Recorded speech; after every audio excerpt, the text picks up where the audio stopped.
In the winter of 1936, in a village that clung to the cliffs of southern Italy like a secret too afraid to speak itself aloud, there lived a man whose name no one dared to utter in the daylight.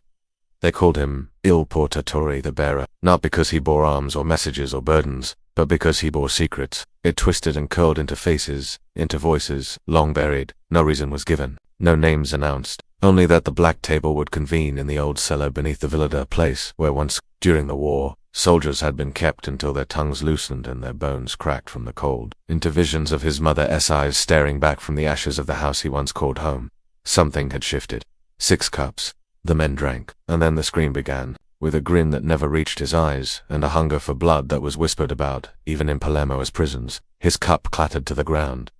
It was the Don's smile, his face twisted in a grotesque spasm, his eyes bulged, and then, not of peace, but of suffocation. Within moments, his body lay collapsed, twisted at the Don's feet. He eyed Elio with disdain, as he always did, and muttered, "The tea-bearer arrives. The real power behind the chair." 6 spoons. He never did. As if Elio had passed the test he never knew he was taking. Words were a risk he couldn't afford. The Don had given no instruction this time. That, in itself, was a message. Elio knew the Don's codes better than his own reflection. The absence of a signal was a signal. The Don grew more paranoid. His enemies grew bolder. Elio had begun to feel something he thought long buried. A pulse, nor in the cellar's vaulted ceiling but in Elio's silence. As he approached the table and began the ritual, pouring clockwise from the Don's right, his hand hesitated. For the first time in 20 years, he did not know which cup would bear the taste of vengeance, or if any should. A heartbeat of doubt, as if watching a thread unravel that had been wound too tightly for too long. Of memory, secrets steeped in steam, in porcelain, in the quiet tremble of ceramic teacups filled with poison or peace. His name was Elio di Biasi, and he was the tea servant of Don Marcello Velluto, the most feared capo of the Calabria underworld. But Elio was no mere servant. He was the man who poured the first cup at every meeting of the Black Table, the clandestine council of the Mafia's ruling bloodline. To pour tea in Don Velluto's house was not an act of submission. It was a sacred rite, an intimate choreography of glances, silences, and unspoken warnings. Each cup Elio served might signal war, or forgiveness, or death. His hand was steady not because he was brave, but because fear had long frozen him into stillness. From a boy, he had lived in the Don's shadow, orphaned by a fire that suspiciously spared only him. The Don had taken him in, clothed him, fed him, taught him the temperature at which secrets boil and the exact degree where they said Don Velluto trusted Elio more than his own sons. That Elio once tasted the Don's wine for poison, smiled. The cellar remained silent long after Giulio's body had cooled.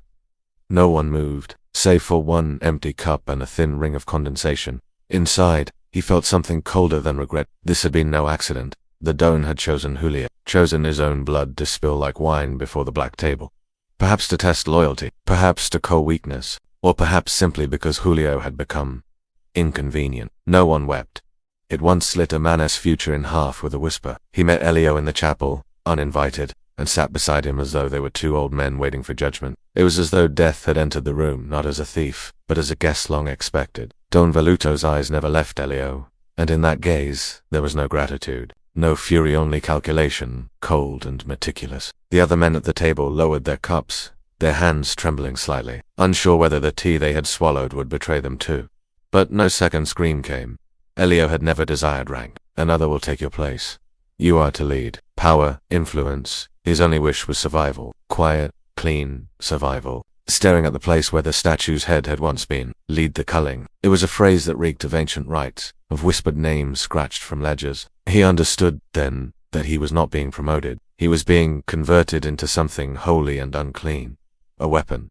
You were his instrument. But instruments can be broken. But Carlo continued. I want you to watch it all fall. Your new place. Your new power. I want you to see how the Don eats his favorites when he has done with them.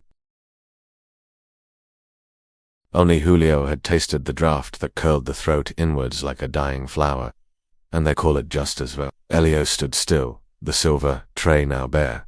But the silence had changed. It now hummed with a warning. In the days that followed, the villa's walls seemed to lean closer, whispering secrets into Elio's ears as he passed. It was Luca Giulio's elder twin, the quiet one, the snake that never hit. His eyes were pale, like milk left too long in the sun, and his hands were gloved. Servants watched him with widened eyes. Some averted their gaze. He forged saints from sinners, the same well he had once fallen into as a child before. The Donus men pulled him up and scolded him for exploring without permission. He looked into the black water below and saw no reflection, only void.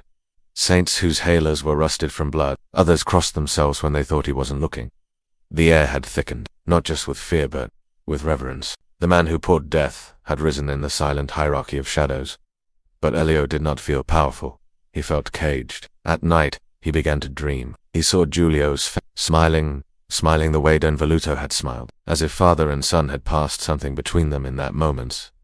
Something Elio could not name, and then the dream would twist. The statues of saints had long since crumbled, their heads snapped off by time or storms or vengeance. Elio sat beneath the arch of a forgotten apostle, where moss-covered stone like old guilt, and spoke into the wind not prayers, but questions. The cellar would flood with boiling tea, rising past his knees, his chest, his neck, until the steam consumed everything, and he awoke choking on air that wasn't there. He sought solace in the only place untouched by the Doness reach, the chapel ruin near the edge of the cliffs. Was it my hand that killed him, or the Doness? No answer ever came. Only seagulls, circling above like a... Then came the visit from Don Velluto's consigliere old Carlo, a man whose tongue was so sharp they said you've done well. Carlo said, voice like gravel. Julio was undisciplined. Elio didn't respond. The Don is pleased. He believes you're ready. Elio turned. Ready for what? Carlo smiled. The days blurred after Giulio's death, as if time itself refused to look too long at what had been done. But Elio remembered everything. The sound the porcelain made as it shattered on the cellar floor. The way Giulio's body folded in on itself, like a marionette whose strings had been quietly cut. And most of all, the daunt smile. That smile haunted him more than any scream ever could. In the weeks that followed, Elio found himself drifting unanchored, but still somehow essential. The boy who replaced him, young Emilio, with eyes like glass. Marba served the tea with trembling hands and lips that never smiled. But even he looked at Elio with a fear that bordered on worship. Wake up in chairs he didn't recall sitting in. Once, he woke beside the chapel ruin, his hands stained with something dark beneath his nails. Blood. He couldn't be sure. They no longer called him Il Portatore in passing. Now, they said nothing, for to speak of the bearer was to tempt a visitation from death itself. The implications unraveled slowly, each one a dagger drawn from the cloth. He had not been punished. No accusation had been made. And yet, something had shifted. The Don no longer summoned him with the same reverence. The old rhythms were gone, replaced with silence. Luca switched the order, or had he, in his days, misread the moment, poured the wrong cup. A hollow, watchful silence that curled around Elio's. Every breath, like a noose, left untied, waiting only for weight. Elio returned to his quarters and found a letter sealed with wax black, unmarked. The servants whispered now, just outside his reach. No summons. Carlo, who now met his gaze with peculiar softness. The Don, who seemed to weigh every word. Elio spoke like it might explode. Even Emilia, who flinched whenever Elio entered the room, as if afraid to inherit the curse that clung to him. No accusation, only a quiet thick with unspoken verdicts. Elio began to lose time. He would find himself in rooms he didn't remember entering. But the dreams, those were always vivid. He dreamed of boiling water rising from the villa's walls like a flood, as if confirming a suspicion long held. Of the Don's sons Giulio Luca, even ones he had never met standing around a great copper urn, chanting in Latin, their eyes hollow, their mouths full of ash. In every dream, Elio held the same cup, but each time he drank, he saw a different face in the reflection. Not his own, but the Don's. Then, one night, as the villa slept beneath a bruised moon, inside, a single line, the poison was meant for the Don, or grief, or rage. They called it an honor, but it felt like a cell. On the wall hung an old oil painting, cracked and blackened, a man holding a cup to the lips of a dying king. The king's crown was falling. The servant's eyes were on fire. The world tilted, something we haven't seen in decades. His knees nearly gave way beneath him. He sat down, clutching the letter like it might vanish if he blinked. He had killed Julio. But the silence, the timing, but the truth was simpler. Then why do you keep passing his tests? Had he been used? Coincidence? A puppet show played by invisible hands?